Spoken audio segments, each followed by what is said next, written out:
찬송가 333장으로 찬송하겠습니다. 333장 찬송입니다.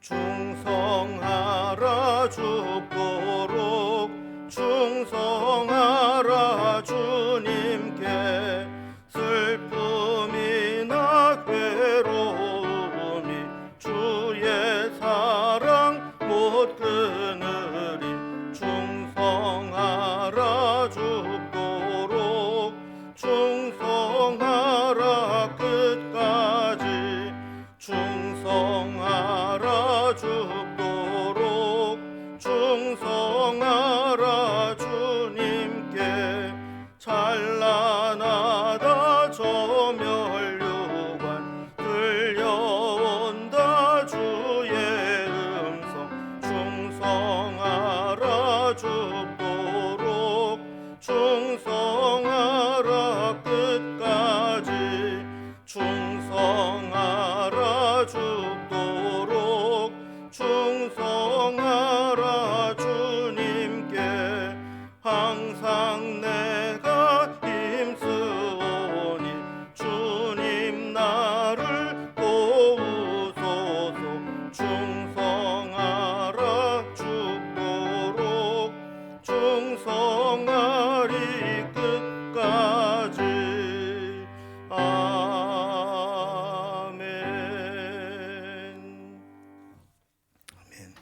오늘 함께 나눌 하나님 말씀은 구약성경 민수기 18장 1절에서 7절까지 말씀입니다.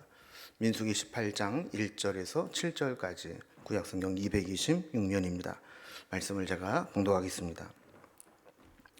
여호와께서 아론에게 이르시되 너와 네 아들들과 네 조상의 가문은 성소에 대한 죄를 함께 담당할 것이요 너와 네 아들들은 너희의 제사장 직분에 대한 죄를 함께 담당할 것이니라. 너는 네 형제 레위 지파 곧 네 조상의 지파를 데려다가 너와 함께 있게 하여 너와 네 아들들이 증거의 장막 앞에 있을 때 그들이 너를 돕게 하라. 레위인은 네 직무와 장막의 모든 직무를 지키려니와 성소의 기구와 제단에는 가까이 하지 못하리니 두렵건대 그들과 너희가 죽을까 하노라. 레위인은 너와 합동하여 장막의 모든 일과 회막의 직무를 다할 것이요 다른 사람은 너희에게 가까이 하지 못할 것이니라. 이와 같이 너희는 성소의 직무와 제단의 직무를 다하라. 그리하면 여호와의 진노가 다시는 이스라엘 자손에게 미치지 아니하리라. 보라, 내가 이스라엘 자손 중에서 너희의 형제 레위인을 택하여 내게 돌리고 너희에게 선물로 주어 회막의 일을 하게 하였나니 너와 네 아들들은 제단과 휘장 안의 모든 일에 대하여 제사장의 직분을 지켜 섬기라. 내가 제사장의 직분을 너희에게 선물로 주었은즉 거기 가까이 하는 외인은 죽임을 당할지니라. 아멘. 우리는 지금 계속 민수기의 말씀을 살펴보면서 이 고라 일당의 반역으로 인해서 이 제사장과 레위인들의 영적 권위와 또 직무가 흔들렸던 장면들을 살펴보았습니다. 이로 인해서 공동체 전체는 신앙적인 면과 또 영적인 권위에 큰 타격을 입게 되었었죠. 지난 17장에서는 하나님께서 각 지파를 대표하는 자들을 세우고 그들의 지팡이에 그 지파의 지휘관 이름을 쓰게 한 후에 지성소의 증거궤 앞에 두게 했습니다. 그 결과 레위 지파의 아론의 지팡이에서만 움이 돋고 순이 나고 꽃이 피어 살구 열매를 열리게 하셨습니다. 이로 인해서 아론만이 제사장으로서 하나님이 세우신 자로 인정받게 되었고 그의 영적인 권위가 회복되었습니다. 지팡이에 이름을 썼는데 아무런 변화가 일어나지 않은 이 지팡이들은 각 지파에서 이 대표들이 가져가게 해서 반역자들이 보고 그것을 통해서 교훈을 삼는 표징이 되게 했습니다. 그래서 이것을 볼 때마다 하나님에 대해서 또 하나님이 세우신 종에 대해서 원망하게 되면 이렇게 심판을 받게 될 것이다라는 것을 기억하게 하신 것이죠. 이러한 장면을 지켜보게 된 이스라엘 백성들은 두려움에 사로잡혔습니다. 우리가 어제 살펴본 17장 마지막 12절 13절을 보면 이스라엘 자손이 모세에게 말하여 이르되 보소서 우리는 죽게 되었나이다. 망하게 되었나이다. 다 망하게 되었나이다. 가까이 나아가는 자 곧 여호와의 성막에 가까이 나아가는 자마다 다 죽사오니 우리가 다 망하여야 하리이까 라고 탄식했습니다. 여기 보면 자신들이 망하게 되었다, 죽게 되었다, 다 망하게 되었다, 죽게 되었다 이런 이야기들을 계속 반복하게 됩니다. 그래서 하나님 앞에 나간다는 것이 이렇게 잘못해서 죽게 된다면 우리가 어떻게 두려워서 하나님께 나갈 수 있겠습니까? 라고 탄식하는 것이죠. 그러자 하나님은 그들이 죽지 않고 망하지 않게 하기 위해서 하나님과 그들 사이에 혹시 백성들이 잘못한다 할지라도 중간에 이 중재자가 되어서 그들의 죄를 속하고 죽지 않게 하는 자가 세워질 것이다라고 말씀을 합니다. 그 중재자가 바로 하나님이 세우신 제사장들이고 또 그들을 돕는 레위인들이 함께 그 사역을 감당하면서 이스라엘 백성들이 죄를 지어도 하나님 앞에서 망하거나 죽지 않게 하시겠다라는 말씀을 합니다. 그래서 이렇게 죄를 속할 수 있도록 하나님과 우리 사이에 중재자가 되도록 세우신 이 제사장과 또 레위인들은 그들의 선물이다, 선물로 주신 것이다 이렇게 말씀을 하죠. 그래서 백성들은 제사장과 이 레위인들을 하나님의 선물로 여기고 또 귀하게 대해야 된다라는 사실을 가르쳐 줍니다. 오늘 본문을 단락별로 구분을 좀 해보면 먼저 1절과 2절에서는 제사장과 레위인의 직무에 대해서 다시 한번 설명을 해 주십니다. 그리고 3절에서 5절까지는 이 레위인의 직무가 무엇인가, 그리고 금지사항은 어떤 것이 있는가, 그리고 6절에서 7절은 제사장의 직무는 어떤 것이고 금지사항은 어떤 것인지 규정해 주었습니다. 이제 말씀을 단락별로 살펴봅니다. 먼저 첫 번째로 이 제사장과 레위인의 직무에 대해서 말씀을 합니다. 반역을 일으켰던 자들에게는 하나님이 심판을 하셨죠. 그리고 하나님이 세우신 지도자들은 하나님이 친히 권위를 세워주심으로써 이제 영적인 질서와 권위를 바로잡게 했습니다. 그래서 하나님은 제사장과 레위인들을 왜 세우셨고 또 그들이 이스라엘 백성들을 위해서 어떤 일을 하게 되는지 그들의 직무에 대해서 다시 상기시켜 주십니다. 1절 말씀 보면 여호와께서 아론에게 이르시되 너와 네 아들들과 네 조상의 가문은 성소에 대한 죄를 함께 담당할 것이요 너와 네 아들들은 너희의 제사장 직분에 대한 죄를 함께 담당할 것이니라 그랬습니다. 여기 아론과 아론의 아들들 그리고 아론의 가문이 나오는데 이런 자들이 해야 될 일이 뭐냐 하면 성소에 대한 죄 그리고 제사장의 직분에 대한 죄를 담당할 것이다 그랬습니다. 자, 그렇다면 성소에 대한 죄를 담당한다는 것이 무엇일까? 이것은 이 성소를 거룩하게 지키지 못했을 때 모든 책임은 제사장이 지어야 한다라는 겁니다. 예를 들어서 이방인이나 부정한 사람들이 또 일반인이 성소에 침입을 하거나 또 개입해서 성소의 거룩함을 손상시켰다면 그것을 관리하지 못하고 지키지 못한 제사장들이 책임을 져야 된다라는 것이죠. 또한 이 제사장의 직분에 대한 죄를 담당한다라고 하는 것은 제사장들이 어떤 십계명을 어기는 것과 같이 드러난 범죄 행위도 있을 수 있지만 제사장으로서 마땅히 해야 될 직무를 소홀히 하는 일들도 죄가 된다라는 겁니다. 예를 들어서 직무 태만이라든지 규정 위반이라든지 일상적인 범죄 행위라든지 이런 것이 있게 될 때 그거에 대해도 책임을 져야 된다라는 겁니다. 그리고 여기서 한 가지 알 수 있는 것은 제사장이기 때문에 어떤 죄를 지어도 면책 특권이 주어진다라는 것이 아닙니다. 오히려 제사장이기 때문에 더 큰 의무와 책임이 주어진다라는 것이죠. 하나님의 종으로서 더 높은 권위를 인정받으려면 다른 사람들보다 더 거룩하고 경건하고 더 무겁게 책임감을 느껴야 한다라는 겁니다. 사실 사람들이 좀 성공하고 높아지려고 하는 이유 중에 하나가 특권을 누리고 싶어서 그런 경우가 사실 있지만 하나님의 일은 정반대죠. 직분이 높으면 높을수록 더 많은 의무와 책임과 또 사명이 주어지는 것입니다. 그래서 더 누리고 책임보다는 권리를 행사하기 위해서 제사장이 되어서는 안 된다라는 것입니다. 이제 두 번째로 2절 말씀을 보면 이제 제사장에 이어서 레위 지파의 직무에 대해서도 말씀을 합니다. 한마디로 말하면 레위인들은 이 증거의 장막 앞에서, 그러니까 즉 성막에서 제사장들을 돕는 일을 하도록 함께 하도록 했다라는 겁니다. 그 레위 지파 중에 아론의 가문은 숫자적으로 그렇게 많지 않습니다. 그런데 만약에 이 지파들이 번성하고 인구가 많아지게 되면 이 한정된 아론의 가문에서 제사장의 직무를 다 감당하기에는 어려울 수 있다라는 것이죠. 그래서 이 레위인들이 제사장을 도와서 성막을 운영하고 또 제사와 예배하는 일을 돕는 일들을 맡겨 주셨다라는 겁니다. 그래서 제사장이 다 못하는 일들을 옆에서 돕는 일을 레위인들이 하게 한 것이죠. 두 번째 단락을 보면 그렇지만 이 레위인들에게도 한계가 있다라는 겁니다. 제사장과 똑같이 해서는 안 되고 레위인이 제사장 일을 돕기는 하지만 그들에게 금지된 것도 있다라는 것이죠. 그래서 레위인의 직무와 금지 사항에 대해서 살펴봅니다. 자, 그러면 레위인의 직무와 한계는 어떻게 될까요? 3절 말씀에 있는 것처럼 레위인은 분명히 제사장을 도와서 각자의 직무와 장막의 모든 직무를 지키게 됩니다. 하지만 한 가지 이제 제한이 있습니다. 그것은 뭐냐면 성소의 기구와 제단에는 가까이 하지 못하도록 했습니다. 이것은 오직 제사장에게만 허락된 것이죠. 1차적으로는 레위인들이 또다시 제사장의 직무를 넘보거나 월권을 하거나 권위에 도전하지 못하도록 방지하는 법입니다.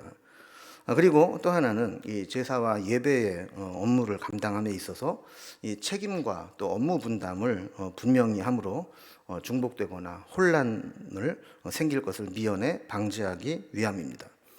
그리고 원래 레위라는 이름의 의미 자체가 연합이라는 의미를 가지고 있습니다. 그래서 레위인들은 제사장과 연합해서 돕고 섬기는 일을 해야 된다라는 것이죠.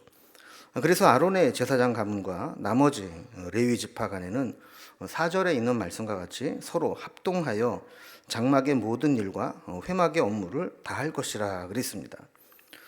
모든 일이 다 그렇지만 특별히 하나님을 섬기는 일에도 이렇게 서로 협력하고 협동해서 하는 것이 중요합니다.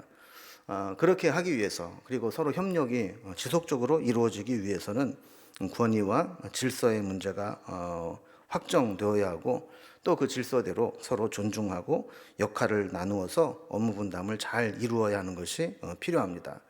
그래서 레위인과 이 제사장의 관계는 서로 뭐 경쟁하거나 견제하는 그런 관계가 아니라 서로 동역자로 또 협력자로서 관계를 유지해야 된다라는 것을 보여주는 것이죠. 오늘날로 적용을 해본다면 이 교역자와 또 평신도 지도자와의 관계와 같은 것입니다.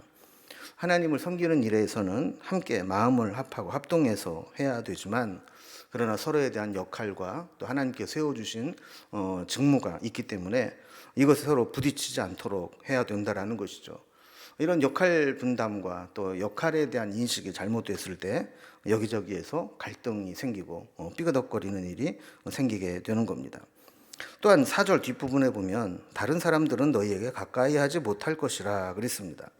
자, 그러니까 지금 레위인들은 제사장을 도와서 제사와 또 예배하는 일에 함께 돕는 일을 하도록 했죠. 그런데 레위 지파를 제외한 나머지 11지파는 성막에 전혀 관여할 수 없다라는 겁니다. 오직 제사장이 하고 그 일을 돕는 레위 지파만 하지 나머지 지파는 성막과 관련된 일들을 할 수 없다라는 겁니다. 자, 5절에 보면 이와 같이 너희는 성소의 직무와 제단의 직무를 다하라 그랬습니다. 이건 레위인들은 이같이 제사장을 도와서 성소와 제단에서 이루어지는 직무를 다 해야 된다라는 것이죠. 이런 기능적으로는 돕는 역할이지만 의미적으로는 좀 중요한 의미를 가지고 있습니다. 이렇게 해서 하나님의 진노가 이스라엘 자손에게 미치지 않게 하는 중요한 의미라는 것입니다. 주의 종들의 역할이 이렇게 중요합니다. 그들이 뭐 제사나 드리고 또 매일매일 형식적으로 성소에 있는 것처럼 보이지만 그들이 그들의 업무를 제대로 수행함으로 인해서 이스라엘 백성들이 죄를 지었을 때 그 죄를 대속함을 받고 하나님의 진노를 막을 수 있는 역할을 레위인과 제사장들의 섬김을 통해서 하게 된다라는 것이죠.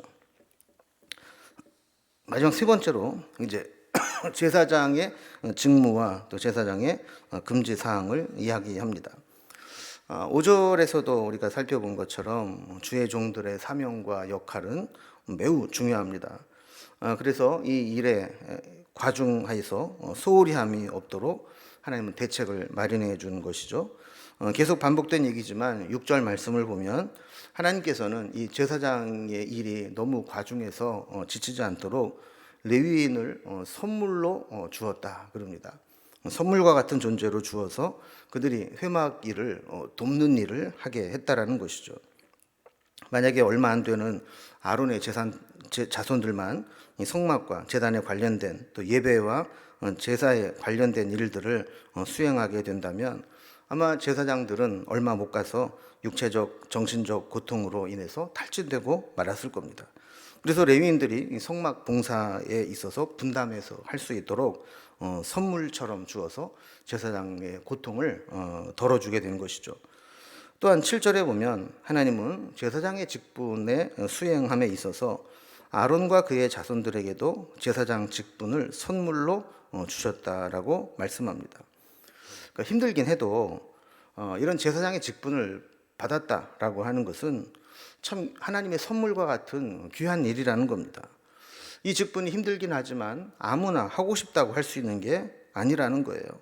내가 성취하거나 노력해서 얻은 것이 아니고 하나님께서 택하신 자에게만 허락하신 특권이요 특별한 은총이라는 겁니다. 그렇다면 이 사명에 있어서 늘 겸손하게 책임감 있게 주신 사명을 감당해야 된다라는 겁니다. 그리고 우리도 마찬가지입니다. 직분과 사명이 때로는 무겁게 느껴지고 때로는 버겁게 힘들고 어렵게 느껴지긴 하지만 사실 우리가 다른 관점에서 보게 된다면 하나님께서 아무에게나 그 사명을 맡기시겠습니까? 그러니까 하나님께서 우리에게 사명을 주신 것은 우리에게 선물로 주신 것이고 우리가 감당할 수 있도록 하나님께서 또 지켜주신다라는 겁니다. 우리가 주신 사명을 짐으로 여기고 억지로 하지 아니하고 하나님이 나를 믿고 맡겨주시고 감당할 수 있는 힘을 주시는 선물과 같은 존재로 우리에게 직분을 맡겨주셨다라고 생각하고 충성을 한다면 우리에게 그 사명도 기쁨이 될 것입니다. 오늘 본문을 전체적으로 보면 하나님께서 주신 사명은 영광스러운 것이지만 잘못 사용할 경우에는 매우 위험할 수 있다라는 것이죠. 그러니까 우리에게 사명은 양날의 검과 같아서 잘만 사용하면 하나님께 영광을 돌리고 백성들을 살리는 일이 될 수도 있지만 이것을 잘못 사용할 경우에는 우리 지난번 살펴본 것처럼 교만해지고 하나님 앞에 심판을 받는 도구가 될 수도 있다라는 것입니다. 여러분은 어떤 직분, 어떤 사명을 받으셨습니까? 하나님께서 우리에게 주신 사명과 직분을 생각하면서 기쁨으로, 감사함으로, 은혜로 이 사명을 잘 감당해서 하나님께 칭찬받고 인정받는 하나님의 종들이 될 수 있기를 주님의 이름으로 기원합니다. 기도하겠습니다. 하나님 아버지, 하나님께서 이스라엘 백성들의 죄를 속하고 하나님의 진노로부터 구하기 위해서 제사장과 레위인들을 세워주신 것을 살펴보게 되었습니다. 우리에게도 주신 사명이 있다면 마땅히 잘 감당할 수 있도록 인도하여 주시고 사명을 받고 직분을 받은 것 때문에 교만해지거나 내 자리를 넘어서 지나치게 월권하거나 또한 그 직분을 잘못 사용해서 범죄하는 일이 생기지 않도록 인도하여 주시고 오직 감사함으로 겸손하게 맡은 바 사명을 잘 감당하는 우리의 삶이 될 수 있도록 인도해 주옵소서. 오늘도 하루를 살아가는 날 동안 필요한 은혜를 베풀어 주시고 기도에 응답하여 주시며 주님과 동행하는 귀하고 복된 날 될 수 있도록 인도해 주옵소서. 예수님의 이름으로 기도드리옵나이다. 아멘. 각자의 기도 제목들로 자유롭게 기도하시겠습니다.